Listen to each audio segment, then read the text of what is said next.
किया। करीब 5 साल के बाद लाल किले में लाइट एंड साउंड शो नए सिरे से शुरू किया गया है। इस मौके पर अमित शाह ने कार्यक्रम को संबोधित किया। गृह मंत्री ने कहा कि जो इतिहास से नहीं सीखते वो महान देश की रचना नहीं करते हैं। उन्होंने कहा कि अगले 25 साल में भारत के 130 करोड़ लोगों की सामूहिक कोशिश और भारत को दुनिया में शीर्ष पर देखने का समय है। प्रधानमंत्री ने इस अवधि को अमृतकाल कहा है।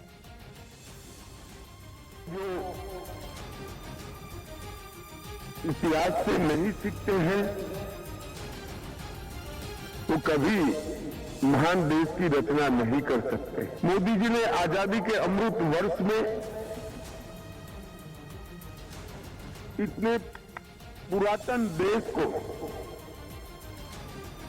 और जो देश कभी दुनिया में सर्वश्रेष्ठ था, सोने की चिड़िया कहा जाता था, वहां से लेकर आज तक की ये पूरी यात्रा में जिन जिन लोगों ने हमारे गुलामी के कालखंड से आजादी दिलाने में अपना सर्वस्व बलिदान किया है, वो सभी लोगों को देश की युवा पीढ़ी और आने वाली युवा पीढ़ी, हमारे बच्चे जाने, इसलिए आजादी के अमृत महोत्सव के वर्ष में कई नामी अनामी स्वतंत्रता सेनानियों को अनेक कार्यक्रमों की श्रृंखला से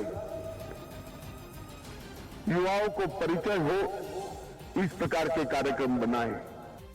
उधर 5 देशों की यात्रा पर निकले जापान के प्रधानमंत्री फ्रांस पहुंच गए, जहां फ्रांस के राष्ट्रपति से मुलाकात के दौरान उन्होंने चीन की बढ़ती चालबाजियों का मुद्दा उठाया।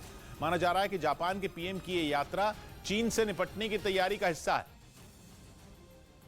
क्योंकि यूक्रेन जंग के बाद चीन ने जापान की नाक में दम कर दिया, जिसमें उत्तर कोरिया ने भी चीन का खूब साथ दिया और यही बात जापान के सिर का दर्द बन गई। जापान ने चीन से निपटने की तैयारी शुरू कर दी। जापान के पीएम फुमियो किशिदा की 5 देशों की यात्रा को इसी तैयारी का हिस्सा माना जा रहा है। फ्रांस पहुंचे फुमियो किशिदा ने वहां के राष्ट्रपति इमैनुअल मैक्रोन से इस बारे में बात भी की, जिसके बाद जापान और फ्रांस ने चीन को सबक सिखाने के लिए साझा युद्ध अभ्यास करने का फैसला किया, जिसके लिए दोनों देशों की सेनाएं प्रशांत महासागर में उतरेंगी और चीन को अपनी ताकत दिखाएंगी। मैक्रोन और फुमियो किशिदा ने उत्तर कोरिया के परमाणु कार्यक्रम पर भी चिंता जताई, क्योंकि 2022 में उत्तर कोरिया ने कई मिसाइल टेस्ट की, जिसने जापान की चिंता बढ़ा दी और उसने चीन और उत्तर कोरिया से लड़ने के लिए अपनी सुरक्षा रणनीति में बदलाव किया। माना जा रहा है कि अमेरिका पहुंचने पर जापान के पीएम बाइडेन से भी इस बारे में बात करेंगे, क्योंकि जापान योनागुनी और इशिगाकी द्वीपों पर सेना तैनात करना चाहता है।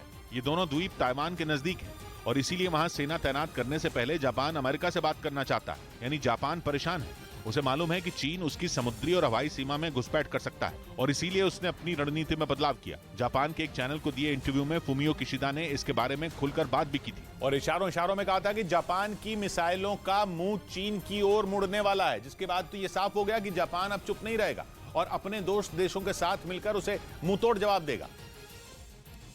क्योंकि जिस इंटरव्यू में फुमियो किशिदा ने जापान की सुरक्षा नीति पर बात की, उसी इंटरव्यू में उन्होंने ये भी बताया कि 2026 में जापान की सीमा पर लंबी दूरी की क्रूज मिसाइलों की तैनाती शुरू हो जाएगी, जिनकी रेंज में चीन के कई इलाके आएंगे। क्योंकि अब तक जापान केवल बातचीत करके चीन को चुप करवाना चाहता था, लेकिन चीन ने इस रणनीति को जापान की कमजोरी समझ लिया और उसे परेशान करना शुरू कर दिया, जिसके बाद जापान ने मुंह तोड़ जवाब देने की तैयारी शुरू कर दी और Fumio Kishida France, Italy, Britain, Canada और अमेरिका के दौरे पर निकल पड़े।